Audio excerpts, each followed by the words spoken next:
Bon, je vais appeler Léo, il va pouvoir m'aider.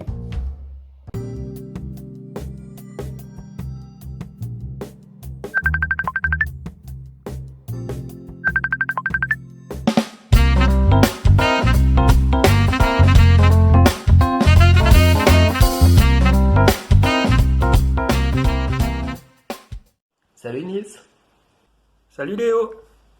dis-moi, j'ai une demande d'un jeune, il veut participer au chantier Vertaco, mais il galère avec son CV. T'as pas des conseils à lui filer?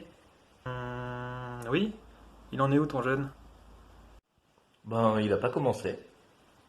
Eh ben, tu lui diras que... Un des premiers conseils que je peux donner pour rédiger son premier CV, c'est de prendre une feuille de brouillon, un stylo et de noter à la main, année par année, toutes les petites expériences qu'on a pu avoir.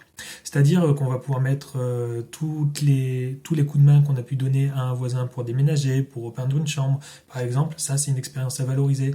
Ou quand on a participé à l'orchestre de son école de musique ou qu'on aide aux entraînements des plus petits dans son club de sport, c'est aussi des expériences qu'on peut valoriser. Si on a fait un peu de babysitting, eh ben, il faut le mettre, etc., etc. Donc on note toutes ces petites choses-là. Et puis après, on va pouvoir s'organiser pour mettre tout ça en page pour faire le premier CV. Donc du coup, vous allez écrire sur une feuille sur votre traitement de texte préféré 4 grands titres et je passe avec vous pour vous montrer comment moi je fais. Donc on note nos 4 titres. Formation, expérience, autres compétences, centre d'intérêt.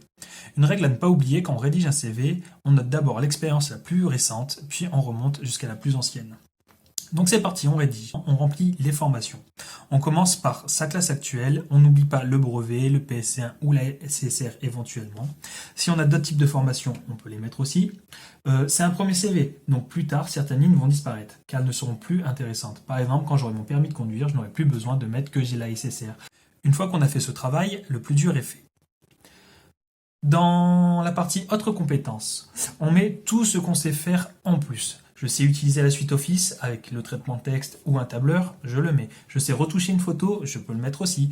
Je fais de l'anglais depuis le collège, je le note en précisant que j'ai un niveau scolaire ou supérieur si jamais c'est le cas. Enfin, dans les centres d'intérêt, vous pouvez mettre vos loisirs et vos passions, lire, faire du sport, randonnée, le cinéma, les pays dans lesquels j'ai voyagé, etc., etc. Et voilà, tu as la base de ton CV. On n'oublie pas de mettre ses coordonnées en haut à gauche et si possible de mettre un titre. Attention, on ne doit pas écrire CV sur un CV, ça serait comme écrire livre sur un livre. Le titre du CV doit faire apparaître la fonction ou le poste que l'on souhaite acquérir. On peut également mettre en dessous des coordonnées si on est véhiculé. Par exemple, si j'ai un scooter, je peux mettre que je suis véhiculé. On va faire un peu de mise en page maintenant avec tout ça. On pense à utiliser un peu de couleur, ça permet de démarquer votre CV des habituels CV en noir et blanc, mais il ne faut pas en abuser non plus. Et voilà, vous avez votre premier CV. Il est très classique. Après, rien ne vous empêche de le mettre en page de la façon dont vous préférez.